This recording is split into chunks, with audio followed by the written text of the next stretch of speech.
السلام علیکم ورحمۃ اللہ وبرکاتہ۔ الحمد للہ رب العالمین والعاقبۃ للمتقین والصلاة والسلام علی سید الانبیاء والمرسلین وعلی آلہ وصحبہ اجمعین، اما بعد۔ معزز سامعین کرام، آج میں آپ حضرات کے سامنے ایک نئے مسئلے کو لے کر حاضر ہوا ہوں۔ مسئلہ یہ ہے کہ کیا کسی نومولود بچے یعنی پیدا ہونے والے بچے کے کان میں فون پر ویڈیو کال کے ذریعے، آڈیو کال کے ذریعے اذان دی جا سکتی ہے یا نہیں دی جا سکتی؟ میں اس کا تفصیلی تحقیقی جواب دوں گا۔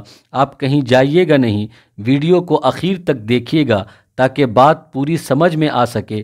آپ میرے چینل سبیل الجنہ پر نئے ہیں تو اس کو سبسکرائب کیجئے، لائک کیجئے، شیئر کیجئے، بیل آئیکن دبائیے تاکہ اس طرح کی دینی مفید معلومات مستقبل میں سب سے پہلے آپ تک پہنچے۔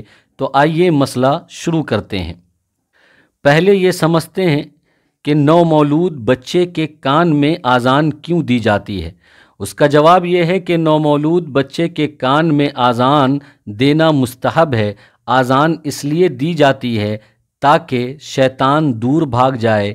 اذان اس لیے دی جاتی ہے کہ بچے کے دل و دماغ میں ایمان، اسلام، دین، نماز، اعمال جاگزی ہو جائے، پیوست ہو جائے، سرایت کر جائے۔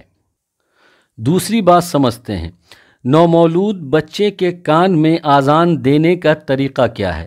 اس کا جواب یہ ہے کہ نومولود بچے کے کان میں اذان دینے کا طریقہ یہ ہے کہ جب بچہ دنیا میں آ جائے تو اس بچے کو اچھی طریقے سے نہلایا جائے، دھلایا جائے، پھر کوئی شخص کھڑا ہو جائے اور اپنا رخ قبلے کی طرف کر لے، اپنا منہ قبلے کی طرف کر لے، بچے کو اپنے گود میں لے اور بچے کے داہنے کان میں درمیانی آواز کے ساتھ اذان دے اور بائیں کان میں درمیانی آواز کے ساتھ اقامت کہے۔ میں درمیانی آواز کی قید اور شرط اس لیے لگا رہا ہوں کہ کہیں کوئی شخص اتنی زور سے بچے کے کان میں اذان اور اقامت نہ کہہ دے کہ بچے کے کان کا پردہ ہی پھٹ جائے۔ اذان دیتے وقت اذان دینے والے کے لیے کوئی ضرورت نہیں ہے کہ وہ اپنے دونوں ہاتھ کی انگلیوں کو کان میں رکھے۔ اذان اور اقامت کہتے وقت اذان دینے والا جب حی علی الصلاۃ کہے گا تو داہنی طرف مڑے گا اور جب حی علی الفلاح کہے گا تو بائیں طرف مڑے گا۔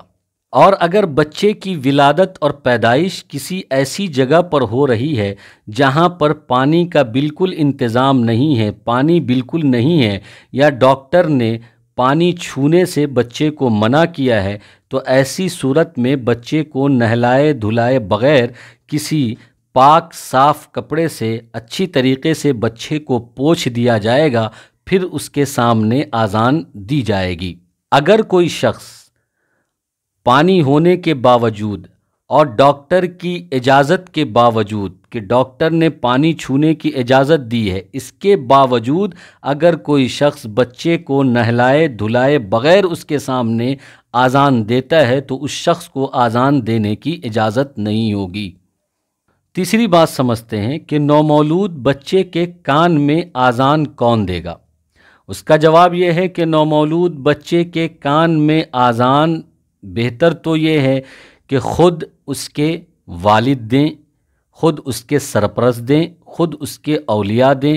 اس کے والد، اس کے سرپرست، اس کے اولیاء موجود تو ہیں مگر اذان دینے نہیں آتی ہے یا موجود نہیں ہے، تو پھر کسی بھی نیک صالح مسلمان سے اذان دلوائی جائے گی۔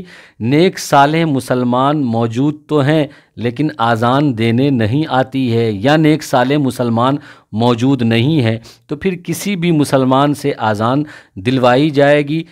کوئی بھی مسلمان موجود تو ہے مگر اذان دینے نہیں آتی یا کوئی بھی مسلمان نہیں ہے، تو پھر ایسی صورت میں کسی نابالغ بچے سمجھدار سے اذان دلوائی جائے گی۔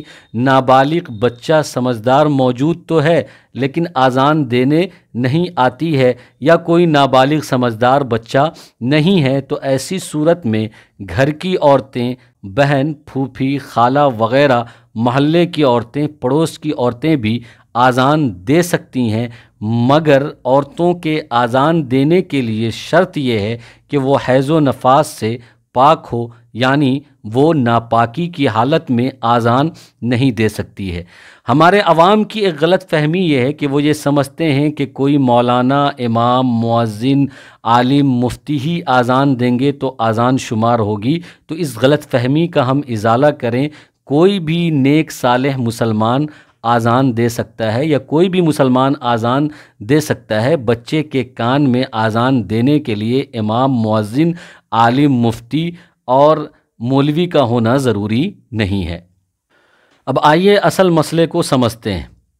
وہ یہ کہ کیا کسی نومولود پیدا ہونے والے بچے کے کان میں فون کے ذریعے ویڈیو کال پر، آڈیو کال پر آذان دے سکتے ہیں یا نہیں دے سکتے ہیں؟ اس کا جواب یہ ہے کہ فون پر ویڈیو کال کے ذریعے، آڈیو کال کے ذریعے آذان دینے کی گنجائش ہے، اجازت ہے، مگر بہتر نہیں ہے۔ اس لیے بہتر نہیں ہے کہ آذان دینا ایک عبادت ہے، اور عبادت میں احتیاط کا پہلو یہ ہے کہ جو متوارث سنت طریقہ برسوں سے چلا آ رہا ہے، اس متوارث سنت طریقے کے اندر کوئی تبدیلی نہ کی جائے، کوئی رد و بدل نہ کیا جائے۔ تو بچے کے کان میں آذان دینے کا متوارث سنت طریقہ برسوں سے یہی چلا آ رہا ہے کہ ایک آدمی براہ راست بچے کے سامنے حاضر ہو کر، بنفس نفیس بچے کے سامنے حاضر ہو کر آذان دے گا۔ یہ متوارث طریقہ، سنت طریقہ نہیں ہے کہ فون پر آڈیو کال کے ذریعے، ویڈیو کال کے ذریعے آذان دیا جائے۔ اور اگر ایسا کیا جاتا ہے کہ فون پر یا ویڈیو کال پر یا آڈیو کال پر آذان دیا جاتا ہے، تو اس کا مطلب یہ ہے کہ عبادت کے اندر جو احتیاط کا پہلو ہے کہ اس میں کوئی رد و بدل نہ کیا جائے، تو یہاں پر رد و بدل اور تبدیلی لازم آئے گی۔ اسی وجہ سے بہتر نہیں ہے، اسی وجہ سے اچھا نہیں ہے۔ لیکن اگر فون پر آڈیو ویڈیو کال پر آذان دے دی جاتی ہے تو آذان ہو جائے گی۔ اسی ضمن میں یہ بات سمجھیں کہ جان بوجھ کر انجانے میں اگر کوئی عورت آذان دیتی ہے، یا جان بوجھ کر انجانے میں فون پر آڈیو کال، ویڈیو کال پر آذان دے دی جاتی ہے، تو اس آذان کو آذان شمار کیا جائے گا۔ ایسا نہیں ہے کہ پھر اس آذان کو اعادہ کیا جائے گا، واپس سے آذان بچے کے کان میں دی جائے گی۔ ایسا کرنے کی ضرورت نہیں ہے۔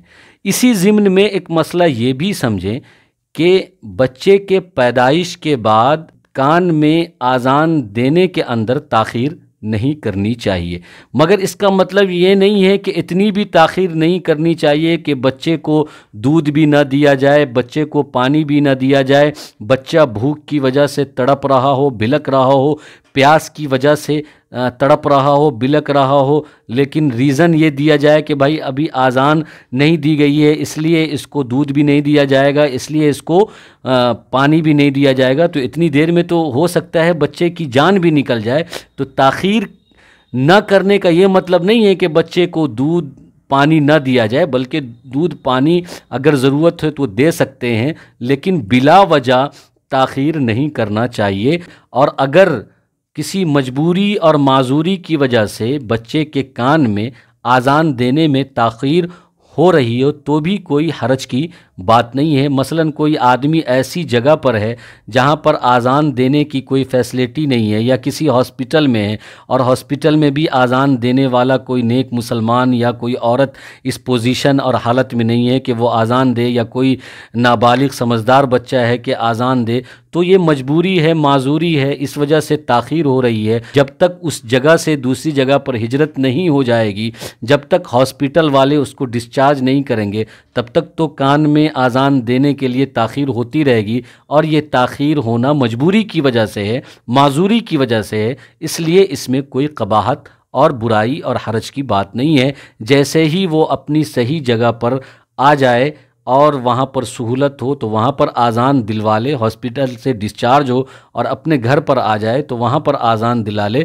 کوئی حرج کی بات نہیں ہے۔ امید ہے کہ آپ سارے مسائل سمجھ گئے ہوں گے۔ اللہ تبارک و تعالی ہم سب کو عمل کی توفیق عطا فرمائے۔ آمین۔ وآخر دعوانا ان الحمد للہ رب العالمین۔